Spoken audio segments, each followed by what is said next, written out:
Well, let's get into it, Matt. We got Yeah, a lot of stuff to get into. we do.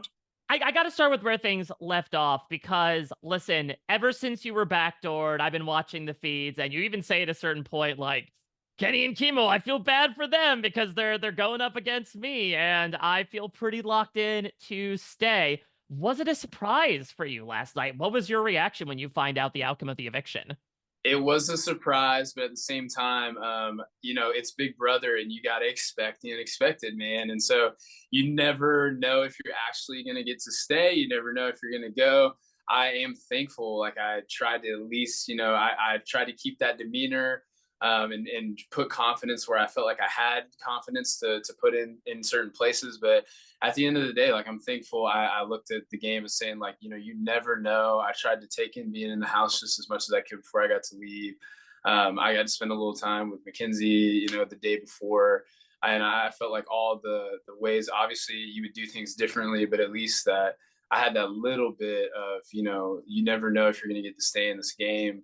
And yeah, so I'm thankful that even just the little amount I did, but I was definitely surprised. Yeah, So, I mean, I think one of the reasons why is because, on the one hand, you were considered a bit of a threat, considering I would imagine your physical presence kind of speaks for itself. There we go, show off those arms, but also from a strategic perspective. And I do want to ask yeah, about this because, we saw the first time on the feeds, you were holding like office hours in the storage room, and it was an evening of you bringing people in, making alliances, outing alliances, and that also included like you and Mackenzie plotting against someone like Angela, who was the currently sure. sitting HOH. Did you ever worry in those first few days, especially, that you were overplaying too much in the house? Yeah, I mean, well, from my perspective, like I would go into certain points in the house and then sit there, and then one person would come, and it probably did look like office hours for me. Sometimes I was like, yo, I came in here to get a immunity shot. And it's like one person after another. Definitely the person I am is like I am just a talker, right?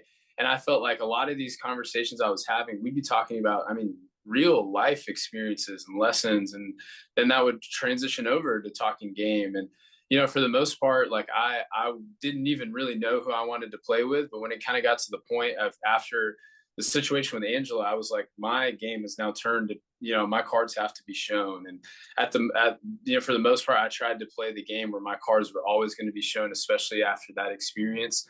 But at the same time, man, I was a really bad Big Brother player. Like I think for the most part, like I at least wanted to go out and think that if somebody were to vote me out, they would have had to look at me prior and lie to me.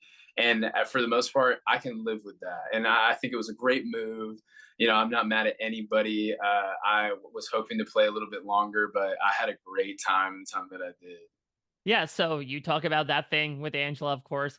We have to get into it because look, it's rare we get someone's game being called out in front of the house. It's even rarer Yeah, that it happens in the first week. I mean, we right. see obviously a little bit of your reaction from a more external facing perspective, but what was going through your head during that early morning rant at the top of the stairs against you? Absolutely. Well, we hear clapping, right?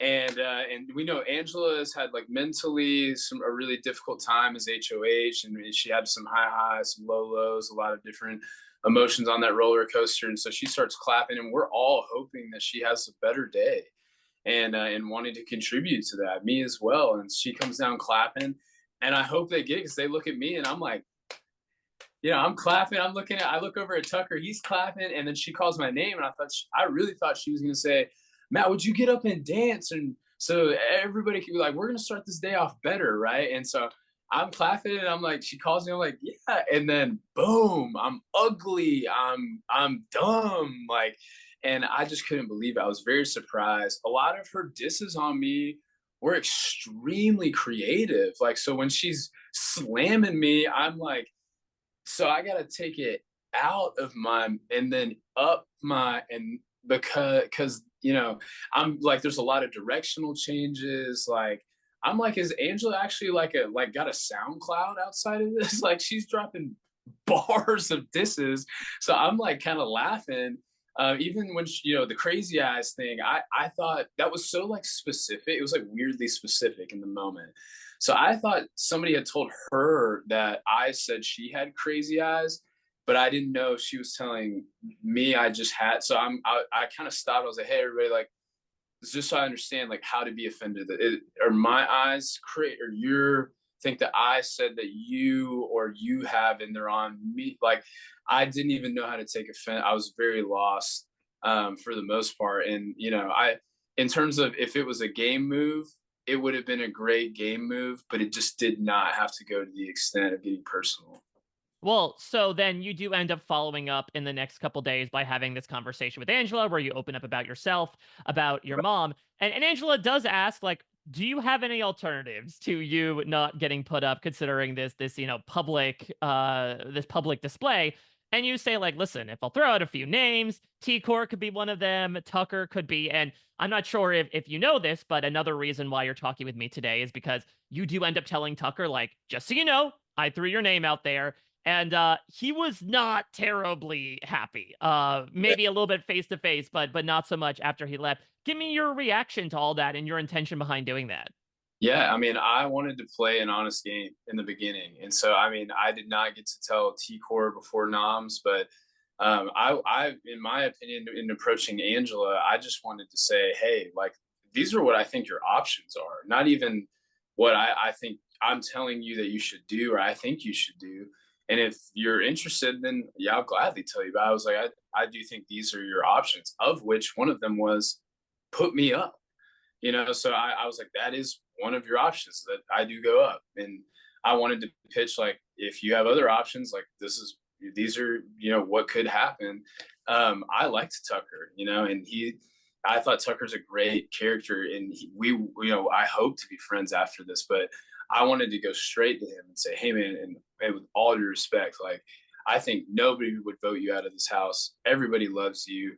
And so in the moment, like I did say your name, and just to be honest, I did not want me and Tucker's relationship to be harmed with him finding out anybody else from me. And so I knew I put a lot at risk there, but at the same time, it was to play the game that I hoped to play. And then when Tucker came back, I never would have asked him to be my pawn. But when he came back and said, I will be your pawn, I was like, whoa, really? I would have never asked him to do that. But him saying that, I was very surprised. And but I wanted to play honest, and so I wanted him to go to find out directly from me rather than from somebody else, and just like I would in the real world. Well, I want to finish by playing a little bit of a game with you. I have a list of all your fellow house guests, and I would love to give you a name and you give me the first word or words that come to mind when you think of them. That Let's sound do good? it.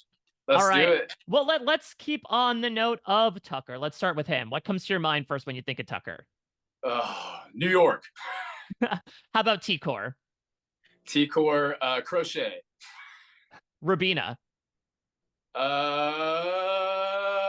Firecracker. Quinn? Hair.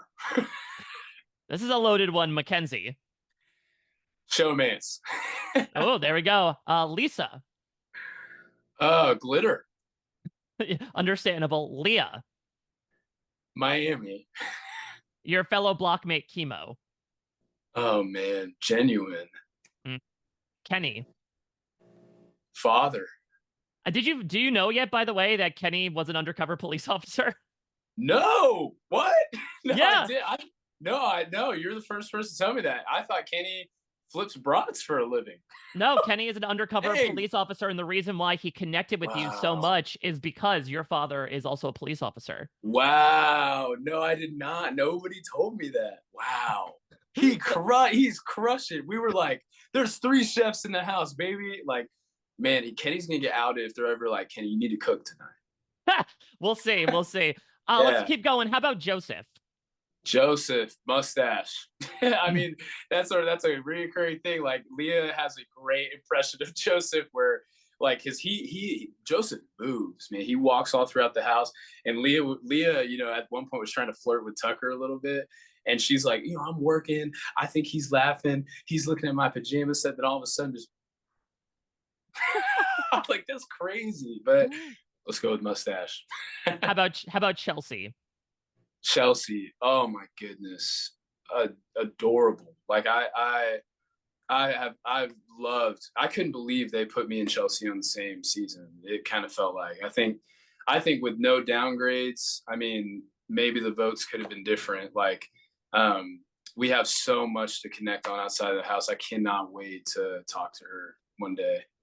Cedric. Cedric, personality. I mean, that dude, like, he surprised me in a lot of ways. He's also not like where what he may seem. He's young, dude. He's so fun to talk to. I would say personality. Cam. Cam, handsome, bro. Are you kidding me? I'm like, Cam's the hot one of the season. What do y'all mean? No, I'm gonna be in the showmance. That dude is beautiful. How about Brooklyn? Brooklyn, motherly. That's Mama B to me, regardless of if I had her vote or not. I do hope to sit around the table with her and her Dwayne the Rock Johnson looking husband. And last, but certainly not least, Angela. Angela. I would have to go with. Oh man, I would say scary. Like, she came out with some bars that I just did not think she was capable of. I would not be surprised if you're like, hey man, Angela actually is a gangster rapper outside of this. Like, she's dropping some heat. So I do hope I get the opportunity to make amends with her. I will always take that road. I hope I get to, but I'm cheering on everybody just as much, including her. In my perspective, watching everybody outside of the house. So yeah. Well, listen, man, I've been watching this show for a long time. I'd be hard pressed to find a first boot for a while that had as much of an impact of a first week, maybe as you did. Like you said, I mean that house got lit on fire with you, because of you, etc. And even though we're talking today, I'm glad you're walking out with a clear head and an appreciation for what you did in the past week and change. And thank you for taking the time to chat with me today all about it. Yeah, absolutely, Mike. I love telling the story this season. I hope it is inspiring to all the watchers, and I do believe it will continue to be. I tried to be, and I do think everybody in the house is such a high quality and high capacity human being. The world is a scary place right now, and I hope it gives everybody some entertainment, but also hope for the direction we need to move forward in. So, thank you for using your platform, and it's super nice to meet you. Yeah, you as well, man. Wish you the best to you and your Thank- family and your mom, and have a great weekend. Take care. yeah, absolutely. Thanks, Mike. Bye.